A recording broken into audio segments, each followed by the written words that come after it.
di mana penyelesaian utang kereta cepat Wush harus melihat kondisi keuangan negara. Untuk itu DPR akan bekerja sama dengan pemerintah untuk mencari langkah penyelesaian yang tepat.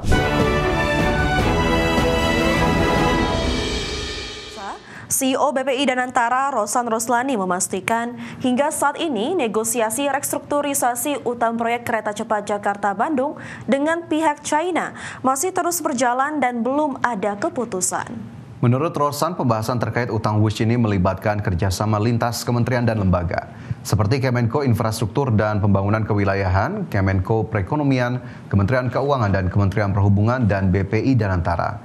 Rosan menegaskan kehadiran pemerintah dalam proyek transportasi publik seperti Wush merupakan bagian dari tanggung jawab. Pemerintah juga memastikan manfaat transportasi publik benar-benar bisa dirasakan masyarakat. Ya ini kan masih berjalan ya, nanti timnya kan juga ada Pak Menko Infra, ada Menko Perekonomian yang involved, ada tim dari Menkeu, dari kami. Jadi ini adalah suatu kerjasama lintas kementerian dan Kementerian Perhubungan juga. Jadi memang ini lintas dan arahan dan juga kerjasama dari kita semua memang sangat dibutuhkan dan mendapatkan arahan dari Bapak Presiden bahwa memang kehadiran pemerintah untuk kepentingan transportasi memang tidak hanya dilihat dari segi untuk kerugian saja, tapi juga dampaknya kepada masyarakat dan juga melihat kepada undang-undang yang ada yang memang itu menjadi tugas dari pemerintah untuk menyediakan kesepakatan. Sementara itu, Ketua DPR RI Puan Maharani meminta pemerintah segera menyelesaikan beban utang kereta cepat Wush yang nilainya mencapai triliunan rupiah. Puan selaku Ketua DPR RI mengungkapkan bahwa parlemen ingin memastikan kejelasan status keuangan proyek yang dikerjakan sejak era Presiden Joko Widodo tersebut, di mana penyelesaian utang kereta cepat Wush harus melihat kondisi keuangan negara. Untuk itu DPR akan bekerja sama dengan pemerintah untuk mencari langkah penyelesaian yang tepat agar keuangan negara tidak terbebani dalam jangka panjang. Menurut Puan, penyelesaian utang proyek kereta cepat harusnya jangan dibebankan pada anggaran pendapatan dan belanja negara atau APBN. Ini kan harus dibahas bersama dengan pemerintah bagaimana secara teknis dan bagaimana kondisi keuangan dulu dan saat ini. Kembali Wush nanti akan dibahas di komisi terkait dengan pemerintah. Ya kita akan kaji bersama bagaimana secara teknis di pemerintah seperti apa, kemudian bagaimana sikap pemerintah, bagaimana situasi keuangan dulu dan sekarang. Ya itu sama-sama dengan pemerintah kita harus sampaikan apa yang akan terjadi dan sikap pemerintah sekarang akan diapakan supaya jangan sampai terjadi kerugian negara. PT Kereta Api Indonesia akan meluncurkan layanan kereta api khusus untuk petani dan pedagang guna mendukung distribusi hasil pertanian, pangan, dan berbagai komoditas lainnya.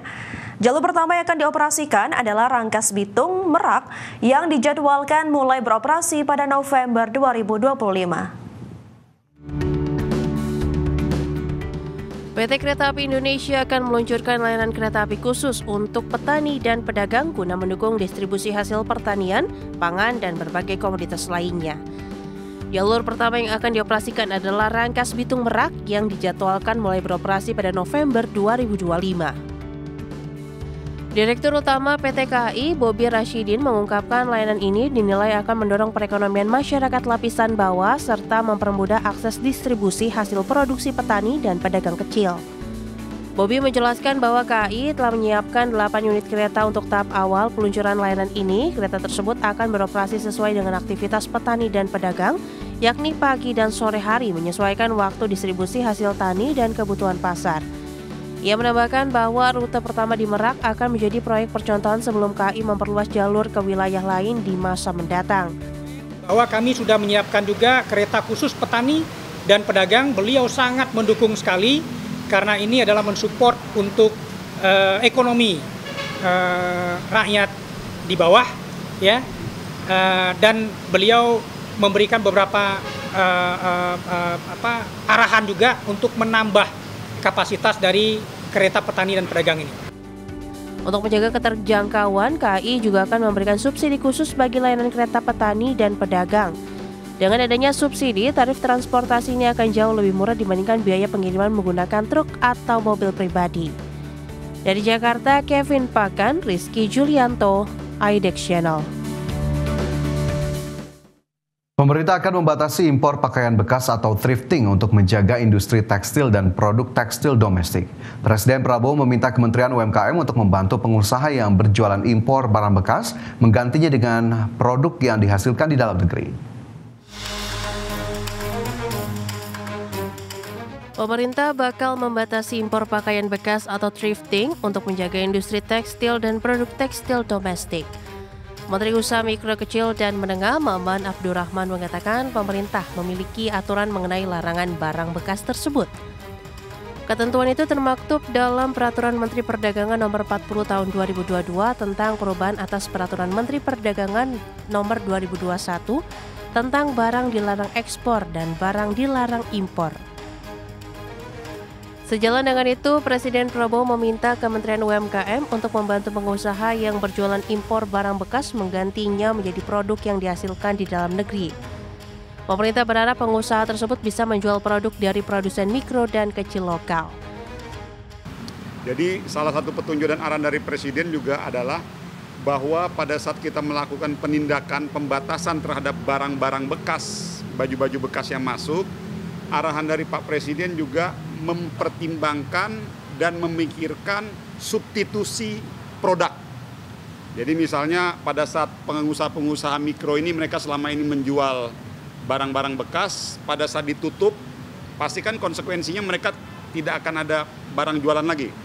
Nah, ditugaskan kepada kami Kementerian UMKM untuk segera menindaklanjuti substitusi produk-produk barang yang akan menggantikan.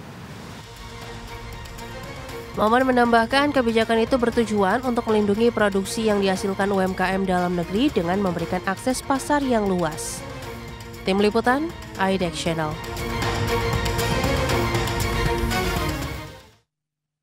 Pemirsa, Asosiasi Garmen dan Tekstil Indonesia atau AGTI mendukung langkah tegas pemerintah dalam menertibkan impor pakaian jadi ilegal. Sementara itu untuk meningkatkan industri tekstil yang tengah mengalami keterpurukan, Ketua Umum AGTI Anne Patricia Sutanto meminta pemerintah mendorong perbaikan ekosistem industri tekstil nasional. Anne mengaku telah berdiskusi dengan Kementerian Keuangan terkait peta jalan pengembangan industri yang mencakup analisis peluang, tantangan, dan ancaman di sektor tekstil. Selain itu, pihaknya juga menyoroti kebijakan ekspor hingga penerapan peraturan pemerintah nomor 28 tahun 2025 tentang perizinan usaha yang dipastikan akan berdampak terhadap pelaku usaha di lapangan. AGTI berharap pemerintah dapat mengurai hambatan birokrasi, terutama dalam hal perizinan dan koordinasi lintas kementerian, bahkan perizinan di daerah. Menunggu nih trickle down ke level pemerintah daerah. Karena ada sebagian perizinan di level pemerintah daerah, juga kementerian yang lain seperti Kemenaker, seperti ESDM, lingkungan hidup. Nah ini kita trickle down itu nanti kita assess bersama-sama dengan kementerian terkait.